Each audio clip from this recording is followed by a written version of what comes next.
Hello बच्चों, नमस्कार। कैसे हैं आप सभी? अच्छे हैं?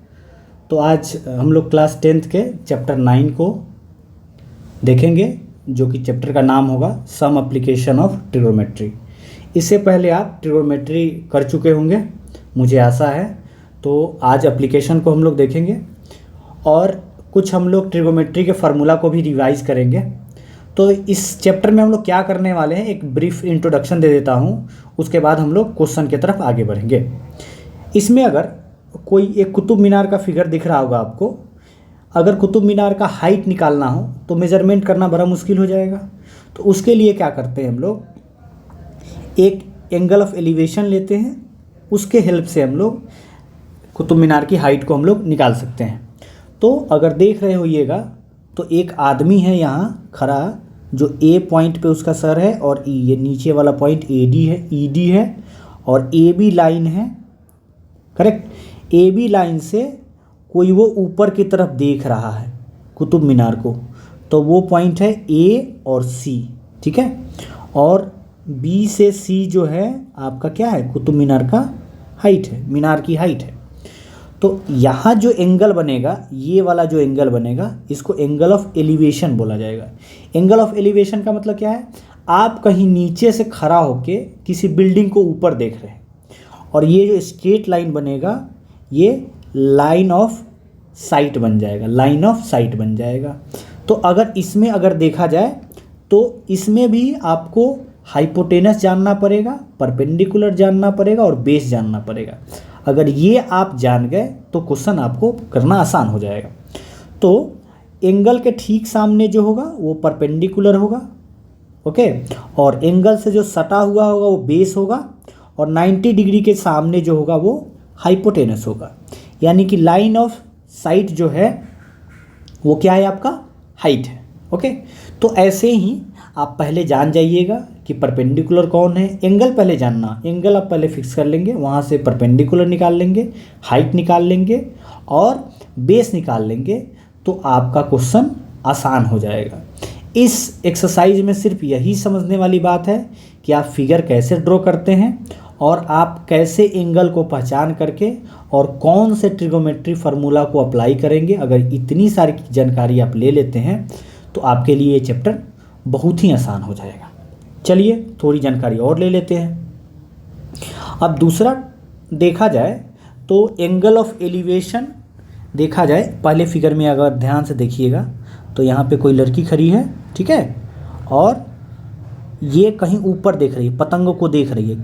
तो ये वाला जो लाइन होगा, ये वाला जो लाइन दिख रहा है, ये वाला लाइन, रेड लाइन मैं जो कर दे रहा हूँ, ये लाइन है लाइन ऑफ साइट, यानी ये कहीं से कोई चीज़ को देखा जा रहा है।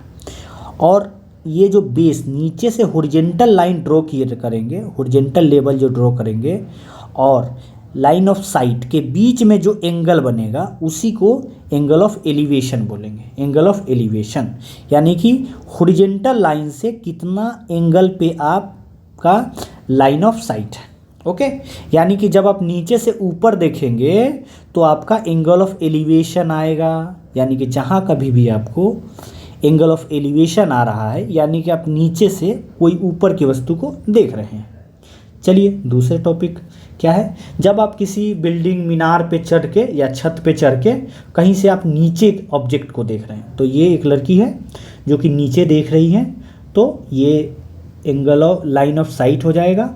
और ये नीचे देख रही है, फुटबॉल जो दिख रहा है आपको, ये क्या है, एक ऑब्जेक्ट है, ठीक है। तो ऊपर से जो हॉरिजॉन्टल लाइन होगा, जो नीचे आएगा, वो एंगल ऑफ डिप्रेशन कहलाएगा। क्या कहलाएगा, angle of depression. Angle of depression में हमेशा आप ऊपर रहिएगा और ऑब्जेक्ट को नीचे से देखिएगा, तो उस हॉरिजॉन्टल लाइन, इस हॉरिजॉन्टल लाइन और ऑब्जेक्ट के बीच में जो एंगल लाइन ऑफ साइट है, उसके बीच में जो एंगल बनेगा उसी को एंगल ऑफ डिप्रेशन बोलेंगे, ठीक है। तो एंगल ऑफ एलिवेशन ऊपर की तरफ देखना और एंगल ऑफ डिप्रेशन क्या है, नीचे की तरफ देखना, ठीक है। इतना कंसेप्ट क्लियर हो गया होगा। तो चलिए ट्रिग्नोमेट्री के थोड़े कंसेप्ट को याद कर लेते हैं। अगर ये टॉपिक आपको ट्रिग्नोमेट्री का फार्मूला याद है तो आप बहुत सारे क्वेश्चन को कर सकते हैं आराम से। चलिए, ये आपका साइन थीटा है, कॉस थीटा है और टैन थीटा है। ये तीन ट्रिग्नोमेट्रिकल रेशियो है। इसी का यूज होगा इस चैप्टर में। तो याद करने का तरीका भी मैंने क्या बताया था, पाकिस्तान भूखा प्यासा और हिंदुस्तान हरा भरा। पाकिस्तान भूखा प्यासा, हिंदुस्तान हरा भरा। ओके, तो साइन थीटा क्या हो जाएगा, P/H perpendicular by hypotenuse. Cos theta क्या हो जाएगा आपका, B/H यानी कि बेस बाई हाइपोटेनस। और टैन थीटा क्या हो जाएगा, P/B यानी कि परपेंडिकुलर अपॉन बेस। इस फिगर से भी आप देख सकते हैं कि थीटा के जो सामने रहेगा उसको P बोला जा रहा है, और थीटा के साथ जो सटा हुआ है उसको बेस बोला जा रहा है, और 90 डिग्री के सामने जो है उसको हाइपोटेनस बोला जा रहा है। सारा खेल इसी का है कि आप परपेंडिकुलर, बेस और हाइपोटेनस पहचानने आए। चलिए, पाइथागोरस थ्योरम क्या कहता है कि H² is equal to P² plus B²। Okay, H² is equal to P² plus B²। Hypotenuse का square is equal to perpendicular का स्क्वायर प्लस बेस का स्क्वायर। ओके, अब ये जो दिख रहा है फार्मूला ट्रिगोनोमेट्रिकल रेशियो, ये आपको याद होना ही चाहिए। नहीं याद है तो काम नहीं चलेगा, तो आप जैसे भी हो याद कर ले इसे। ओके, चलिए, साइन 0 डिग्री का वैल्यू 0 होता है, साइन 30 डिग्री का वैल्यू 1/2 होता है। और एक और मैं बात बताता चलूँ, इसको कैसे याद करना है ये मैंने पहले ही ऑलरेडी यूट्यूब पर वीडियो अपलोड कर दिया हूँ, तो वहाँ से भी जाके आप देख सकते हैं। तो साइन 0 का वैल्यू 0, साइन 30 डिग्री का वैल्यू 1/2 और साइन 45 डिग्री का वैल्यू 1/√2 और साइन 60 का वैल्यू √3/2। साइन 60 का वैल्यू कितना हो जाएगा, √3/2। साइन 90 का वैल्यू कितना हो जाएगा, 1। साइन 90 का वैल्यू हो जाएगा 1। कॉस 0 डिग्री का वैल्यू 0। ऐसे कॉस का कहीं यूज नहीं है, याद कर सकते हैं आप, लेकिन कॉस का हम लोग कहीं यूज नहीं करेंगे, या तो साइन नहीं तो टैन का यूज करेंगे। फिर भी देख लेते हैं, cos 0 degree 1, cos 30 degree √3/2, cos 45 degree 1/√2, cos 60 degree 1/2 और कॉस 90 डिग्री आपका क्या हो जाएगा, 0। टैन थीटा को तो आप याद ही कर जाइए, टैन 0 डिग्री का वैल्यू 0, टैन 30 डिग्री का वैल्यू 1/√3, 1/√3, 1/√3 याद कर ले। टैन 45 डिग्री का वैल्यू 1 और टैन 60 डिग्री का वैल्यू हो जाएगा √3। टैन 60 कितना हो जाएगा, √3। ओके, और टैन 90 अनडिफाइंड, इसका हम लोग यूज नहीं करेंगे। और बाकी भी फार्मूला है तो इसका हम लोग यूज करने वाले नहीं हैं, ठीक है, ये एप्लीकेशन में यूज नहीं होने वाला है। तो आप साइन का वैल्यू और टैन का वैल्यू आप लोग टिप पे होना चाहिए, ये तो याद होना ही चाहिए। चलिए पहले क्वेश्चन की तरफ बढ़ते हैं। चलिए क्वेश्चन को एक बार हम लोग रीड कर लेते हैं, क्या क्वेश्चन बोल रहा है। इस सारे फार्मूला को या जितने सारे क्वेश्चन दिए गए हैं, तो सबसे मेन चीज़ होता है कि आप रीडिंग कितना अच्छा से करते हैं क्वेश्चन का, और पिक्चर ड्रॉ कैसे करते हैं आप। जैसे ही आप फिगर ड्रॉ कर लेंगे आपका आधा काम कंप्लीट हो जाएगा, और आधा काम रहेगा सॉल्यूशन बना लेना। चलिए क्वेश्चन को पढ़ते हैं। A circus artist is climbing 20 metre long rope. तो कितना बड़ा रस्सी है, 20 मीटर लंबा रस्सी है, ठीक है। क्वेश्चन को सेक्शन वाइज तोड़ के पढ़े। तो पहला इंफॉर्मेशन क्या मिला कि भाई एक रस्सी है जिसकी लंबाई 20 मीटर है, विच इज टाइटली स्ट्रेच्ड। उसको क्या किया गया है, टाइटली खींचा गया है, and tight from the top of the vertical to the ground. अब एक वर्ड आया वर्टिकल, तो ज़रा इस चीज़ को बड़े पेशेंस के साथ पढ़िएगा, तो ही इस सारे कंसेप्ट को आप रिवाइज और चीज़ों को समझ सकते हैं। चलिए वर्टिकल हॉरिजॉन्टल को समझ लेते हैं। वर्टिकल माने खड़ा आदमी, वर्टिकल मतलब खड़ा आदमी, और हॉरिजॉन्टल यानी कि ये क्या है आपका, वर्टिकल है। ओके, हॉरिजॉन्टल जब भी बोला जाएगा हॉरिजॉन्टल, तो ये सोया हुआ आदमी होगा। हॉरिजॉन्टल जो होगा ये सोया हुआ आदमी होगा। तो याद रखिएगा, वर्टिकल मतलब खड़ा और हॉरिजॉन्टल मतलब सोया हुआ आदमी। तो ये छोटी छोटी बातें होती हैं, लेकिन ये समझना ज़रूरी होता है, ठीक है। ऑन द ग्राउंड यानी कि एक ये पोल है, क्या बोलेंगे, ये पोल है, ये जो रेड लाइन से दिख रहा होगा आपको, ठीक है। और उससे क्या किया गया है कि एक जो है एक जो है आपका ब्लैक से दिखेगा कि ये यहाँ से यहाँ तक ए से सी तक एक रस्सी से इसको टाइटली कर दिया गया है, ये टाइट कर दिया गया है। ठीक है, उतना बात समझ में आया? ओके। एक पोल है, ऐसे बना देता हूँ, एक पोल है जो वर्टिकल है और एक रोप है, ये रोप है जिसको टाइटली हम लोगों ने क्या कर दिया, टाइट कर दिया गया है और ये 20 मीटर का है। ओके चलिए, and find out the height of the pole. क्या निकालना है भाई? हाइट ऑफ द पोल निकालना है। तो ये आपका क्या है, पोल का हाइट है, ब्लैक वाला जो दिख रहा है। और angle of if the angle made of A road from the ground, यानी ग्राउंड के साथ कितना डिग्री एंगल बना रहा है, 30 डिग्री का एंगल बना रहा है, 30 डिग्री। ये कितना दिया हुआ है, 30 डिग्री दिया हुआ है। तो ये भी फिगर आप जैसे देख रहे हैं वहाँ पे अब स्पष्ट रूप से देख रहे हैं कि एक जो है ये रोप है, इसको लिख लीजिए आप, रोप है। ये क्या है सर, ये पोल है। ओके, और एंगल कितना दिया हुआ है, एंगल दिया हुआ है आपका 30 डिग्री। चलिए, तो यहाँ पे ट्रिग्नोमेट्री के फार्मूला को यूज करेंगे। अब क्या क्या आपको मालूम है, ज़रा एक चीज़ बताइए।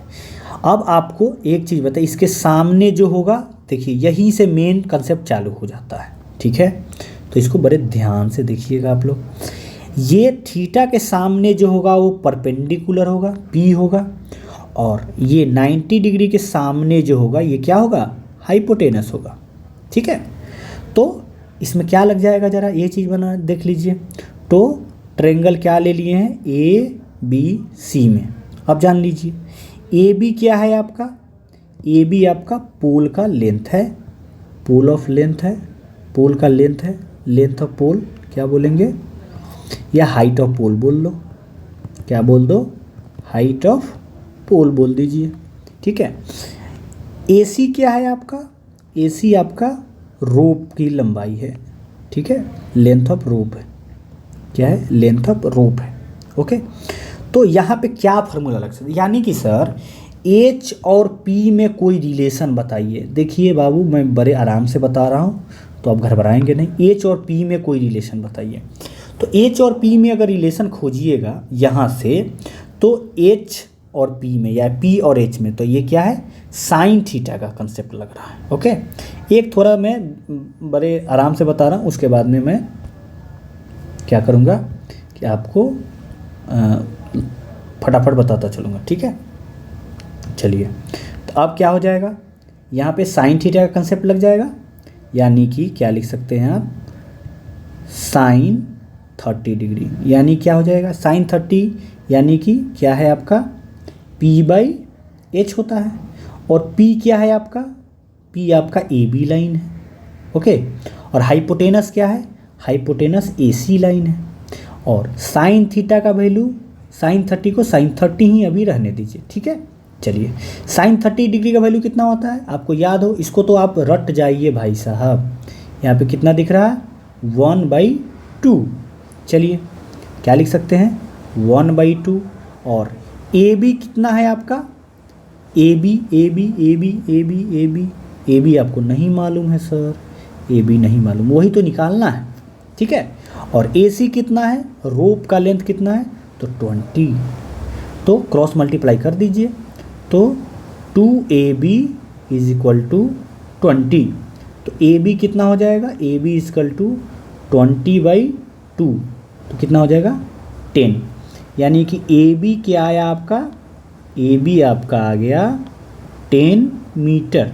क्या आ गया, 10 मीटर। तो आप क्या फाइनली लिख सकते हैं, एंगल आंसर लिख सकते हैं कि लेंथ ऑफ पोल या हाइट ऑफ पोल, लेंथ नहीं लिखिए, हाइट लिख लीजिए, क्योंकि खड़ा है इसीलिए उसको हाइट बोलेंगे। हाइट ऑफ पोल कितना हो जाएगा, 10 मीटर।